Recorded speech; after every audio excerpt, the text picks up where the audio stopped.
Well, good morning.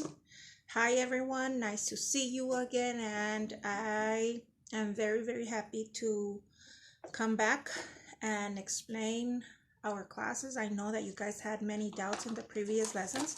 So hopefully using this video, you guys will be able to understand a little bit better. And just reminded you the dynamic of our class. We read, we explain, and for this time, if you have any questions, make sure you write them in the platform and I would gladly answer your questions. Okay, we are going to begin in chapter 10, lesson 3, the beginning of Buddhism. And this is a very, very interesting class because we will be understanding why many people convert into another religion. Okay, this time we are going to be talking about Buddhism. In the previous class, you guys learned about Hinduism. But today, you will learn how people manage to live in this religion because it's a way of life, okay? So we are on page 390, lesson 3. Make sure everybody's in the page and we are following the reading so that we are answering any questions that you might have, okay? The beginning of Buddhism. You are there. The year is 530 BC. You live in a village in the northeastern part of India. You're walking through the village with your mother when you see a stranger sitting in the shade of a tree. He seems to be concentrating on something very important.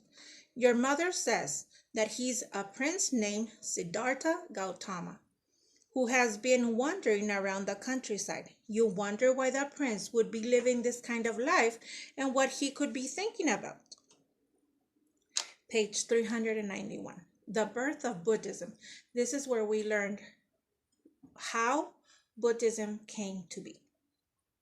It says, by the 600s BC, reincarnation had become a very important idea in Hinduism. Many Hindus believed that after death, a person's soul could return to the world in a different form, human, animal, or even plant. This happened again and again in a cycle of birth, death, and rebirth. Many Hindus, especially those with difficulty lives, wanted to escape this cycle.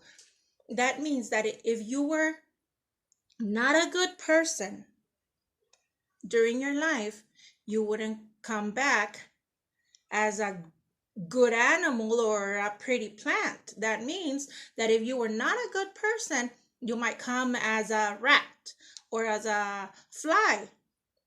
But what if you wanted to come as a lion? You had to be a good person. So many people wanted to escape this cycle of reincarnation. So in the 500s BC, a young Indian prince named Siddhartha Gautama introduced new ideas about reincarnation. He believed that if people were good and pure, they could rid their lives of suffering and break the cycle of reincarnation. These ideas became the foundation of new religion called Buddhism. So he said, if you were a great person, a good person, you could get rid of reincarnation and you could rest in peace. So that was the beginning of Buddhism. Siddhartha was born in about 563 BC to a royal family in northern India.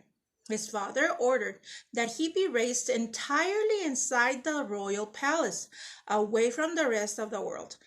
That means that he wouldn't go out of the palace. He had everything he needed in the palace. So he didn't have to go outside. He didn't see any other people that didn't work in the royal palace. That could be good or bad.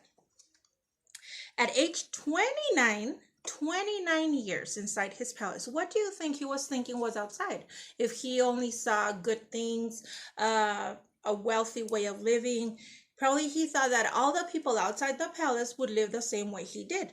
But he saw for the first time the realities of human life, including sickness, old age, poverty, and death.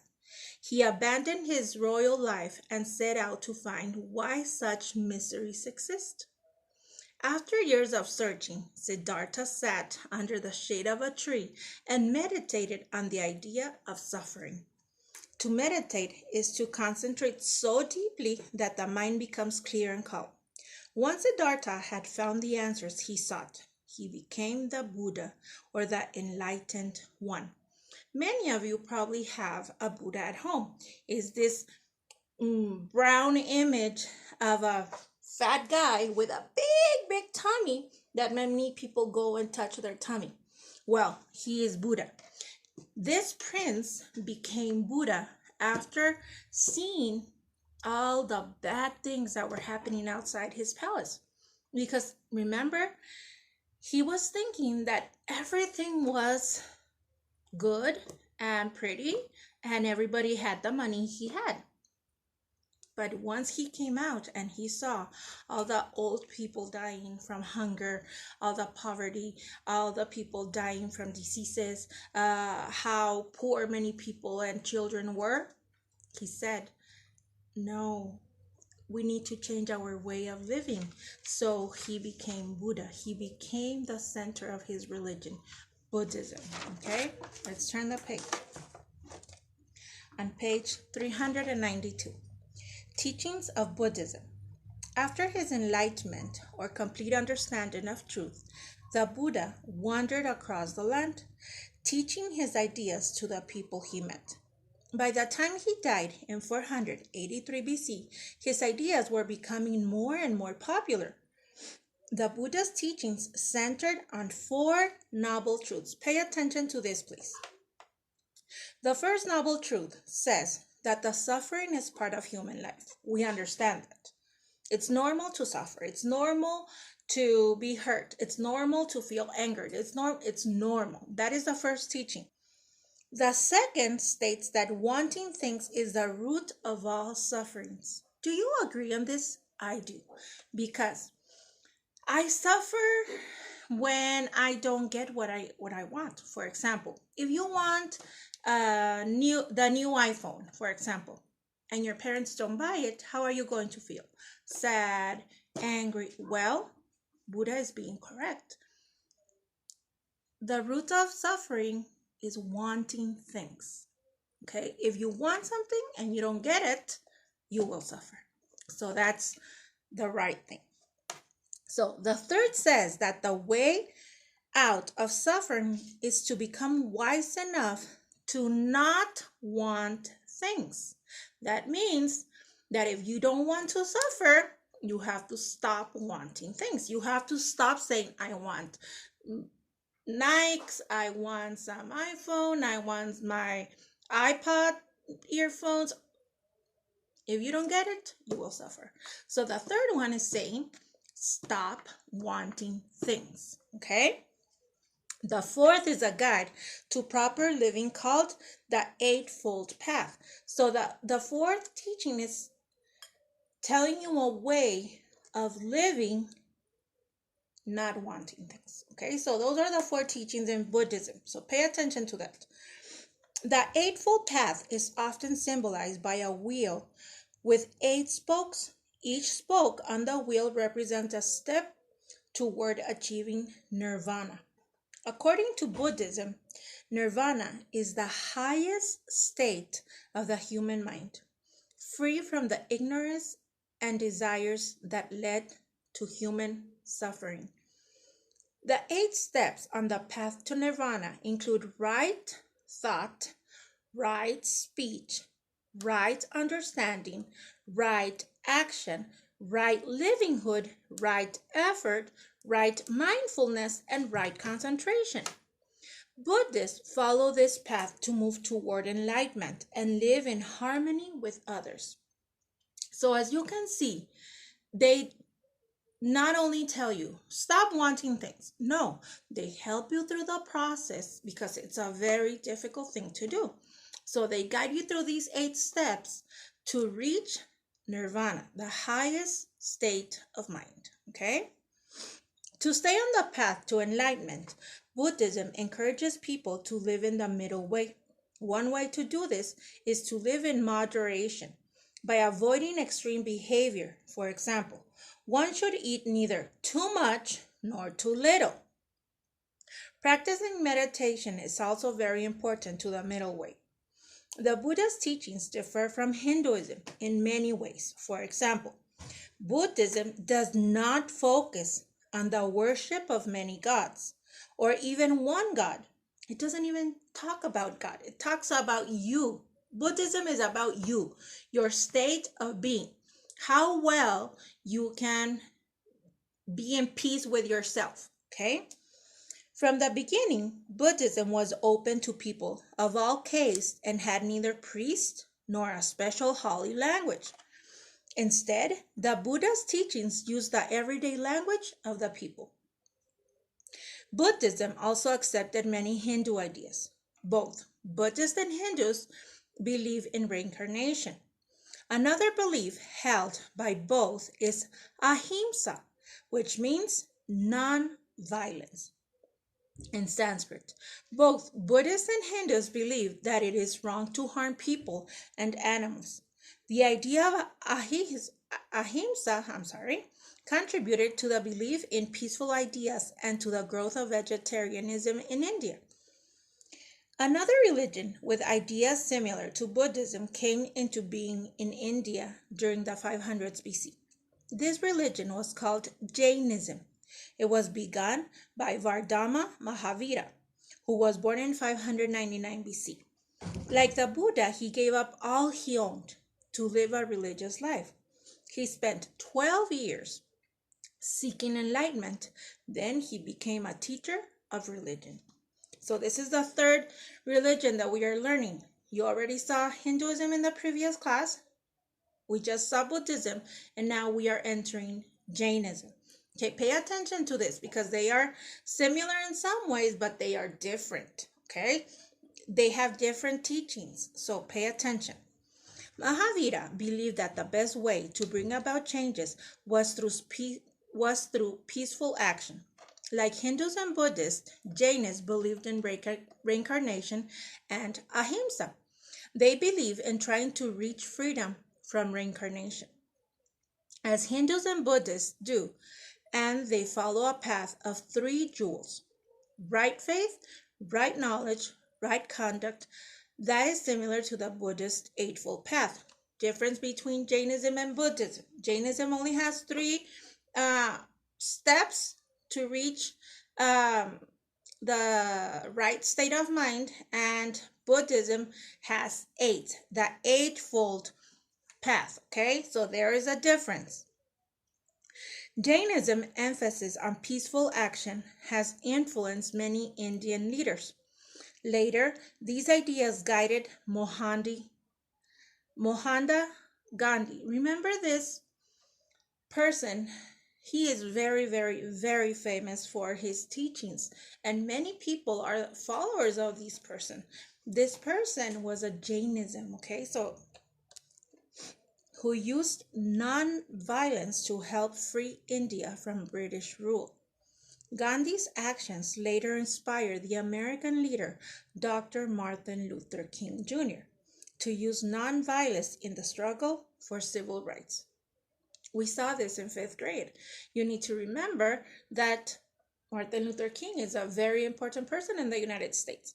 He didn't go to war. He didn't do any violence to free all these slaves, all these African Americans from the government. Okay, so they come from Jainism. So we need to remember Vardhama Mahavira started Jainism. Mahatma Gandhi is a student from Jainism. Martin Luther King learned from Mahatma Gandhi. So look at the path: non-violence to reach your right state of mind. Okay, any questions up to here? Make sure you write them down. Okay, let's go on to page 394. The growth of Buddhism. The Buddha lived a long life, spreading his teachings throughout northern India.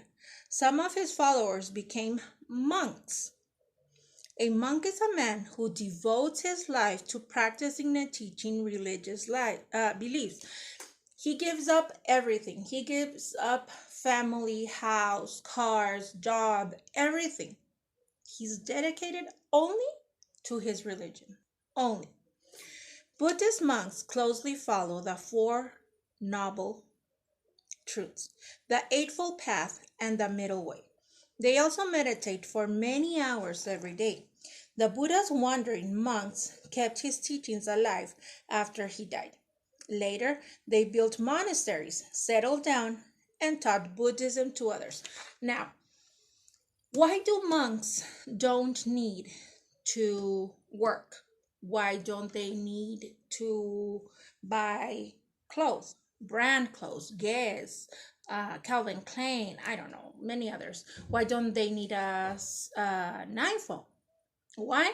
Because they don't want anything. Remember? They don't suffer because they don't have a BMW, because they don't have a Mercedes. They don't suffer for anything.